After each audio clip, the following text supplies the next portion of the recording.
सुरेश एक गरीब आदमी था। वह जंगल से लकड़ी लाकर बाजार में बेचने का काम करता था। उसकी पत्नी सुलेखा और वह दोनों मिलकर कड़ी मेहनत करते थे, लेकिन फिर भी उनकी गरीबी दूर नहीं हो रही थी।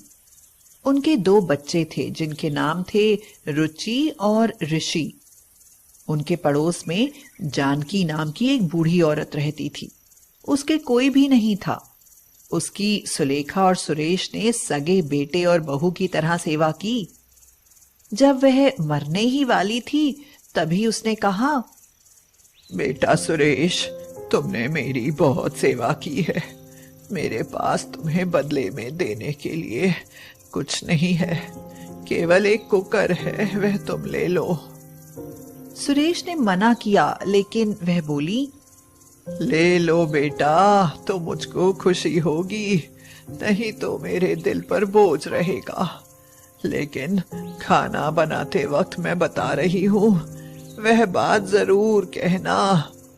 सुन मेरे कुकर, तू सबसे ऊपर, चल मेरे मन का खाना दे। ऐसा क्यों है? मुझे यह एक बाबा ने दिया था और कहा था, जब तुम किसी की मदद करोगी तो यह अपनी करामात दिखाएगा। लेकिन मैंने किसी की मदद ही नहीं की। तुम इस कुकर को ले जाना। अगर तुम किसी की मदद करोगे ना तो यह करामाती बन जाएगा। हाँ। सुरेश ने वो कुकर ले लिया। उसके बाद जानकी की मौत हो गई। सुलेखा ने उस कुकर को एक कोने में डाल दिया। उसकी उसे कभी जरूरत ही नहीं पड़ी।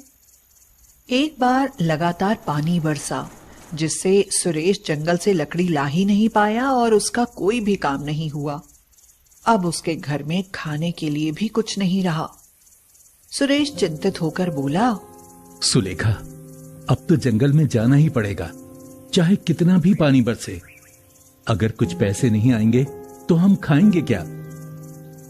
यह तो बात ठीक है, लेकिन इस मूसलाधार पानी में तुम जंगल कैसे जा पाओगे?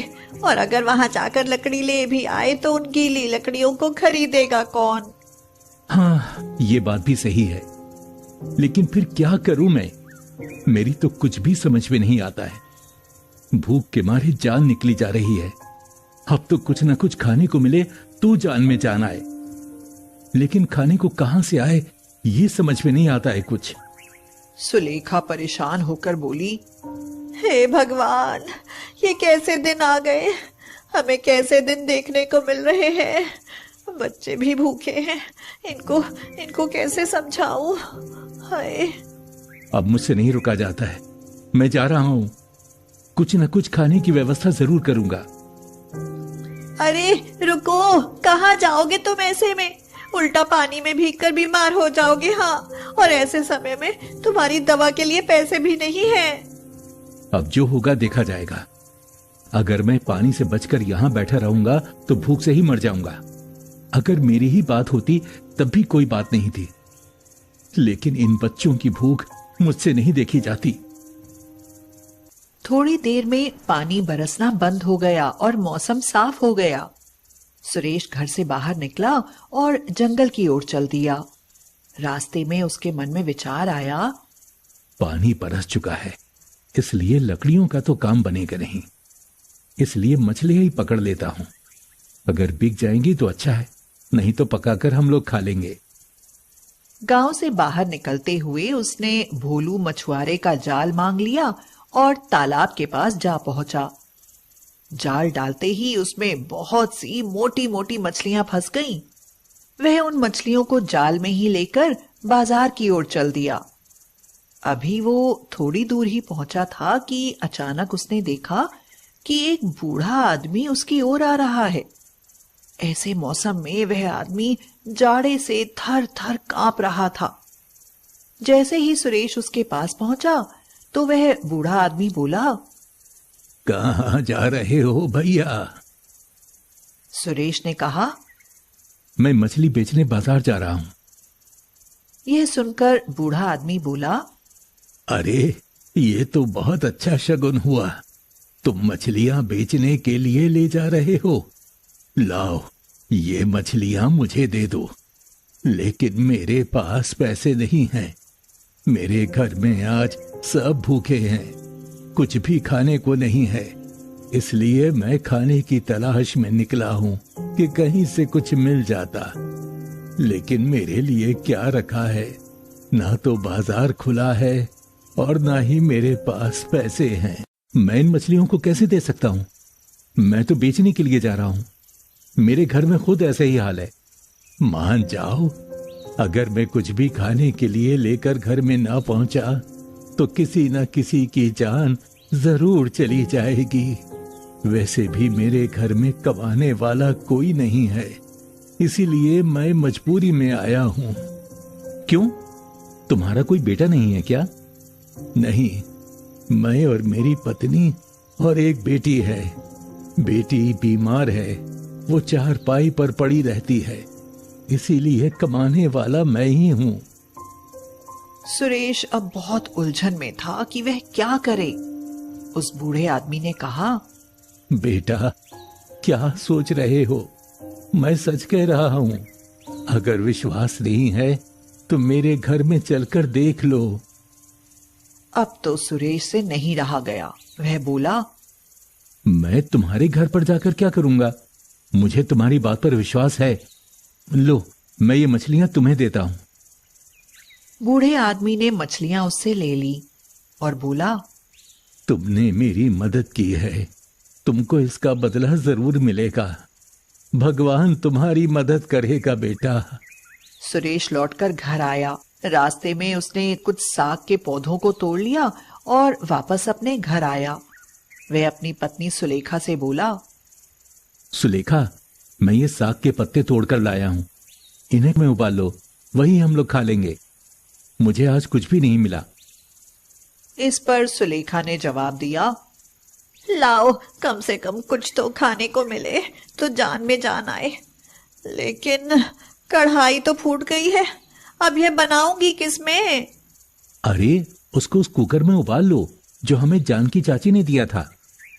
सुलेखा ने उस कुकर को धोया और उसमें साग को उबलने के लिए रख दिया। अचानक रमेश को जानकी की वह बात याद आई और उसने आज उसे आजमाने का फैसला किया। सुरेश बोला, सुन मेरे कुकर, तू सबसे ऊपर चल, मेरे मन का खाना दे। जैसे ही सुलेखा ने कुकर को खोला, उसके मुंह से एक आश्चर्य भरी चीख निकली। हाय, अजी देखिए, इस कुकर में तो बहुत स्वादिष्ट सब्जी है। अरे, इसका मतलब ये करामाती कुकर है, ये जादुई कुकर है। ये मुझे नहीं पता था। अब तो उन दोनों के चेहरे पर मुस्कान आ गई। उनके बच्चे भी पास आ गए। वे भी सब्जी को देखकर बहुत खुश थे। सुलेखा ने साफ करके फिर से कुकर को चूल्हे पर चढ़ा दिया और अब तो वे तरह तरह के व्यंजन के नाम लेते और व्यंजन बनकर आ जाते। अब उन लोगों के मजे हो गए थे। उनके पड़ोस में गोकुल नाम का सुरेश का एक दोस्त रहता था। उसके यहाँ सुरेश के घर में बने पकवानों की खूब अच्छी खुशबू आती और उसे सूंघकर उसके मुंह में पानी भर आता। गोकुल अपनी पत्नी से कहता, इस सुरेश के यहाँ रोज इतना अच्छा खाना कैसे बनता है? ये तो बहुत गरीब था, इसके यहाँ तो खाने के लिए भी कुछ नहीं था। चलो इसका पता लगाएं। इस पर गोकुल की पत्नी राधा बोली, हाँ, मैं भी यही सोच रही थी, चलिए चलकर देखते हैं। दोनों सुरेश के यहाँ पहुंचे और उन्होंने उनके यहाँ खाना बनता हुआ देखा तो रात में आकर उन्होंने उस कुकर को चुरा लिया। राधा ने कुकर को चूल्हे पर चढ़ा दिया और बोली, कुकर, मेरे मन की सब्जी बना दे। और उसने अपने मन की खाने की चीज बता दी, लेकिन उसमें कुछ भी नहीं हुआ। तेज आंच में जलता हुआ कुकर काला पड़ गया और थोड़ी ही देर में वह फट गया, जिससे राधा और गोकुल को बहुत चोट आई। शोरगुल, धुआं और चीख पुकार की आवाज सुनकर रमेश और सुलेखा गोकुल के यहाँ आए तो उन्होंने सारा मामला देखा। उन्होंने जैसे ही फटे और टूटे हुए कुकर को उठाया तो उनके आश्चर्य की सीमा नहीं रही। उनका कुकर फिर ज्यों का त्यों था और साबुत चमकता हुआ कुकर सुरेश के हाथ में चमक रहा था। यह देखकर गोकुल ने सुरेश से कहा, अब भैया मुझे माफ कर दो, मेरे मन में लालच आ गया था। मैंने तुम्हारा कुकर चुरा लिया था, जिसकी मुझे ये सजा मिली है। बुरे कर्मों की बुरी सजा ही होती है। मुझे माफ कर दो भैया, मुझे माफ कर दो। इस पर सुरेश बोला, कोई बात नहीं, तुमने गलत किया तो तुम्हें उसकी सजा मिल गई। ऐसा कहकर वह अपना कुकर लेकर घर वापस आ गया। अब तो उनके फिर से पहले की तरह मजे हो गए।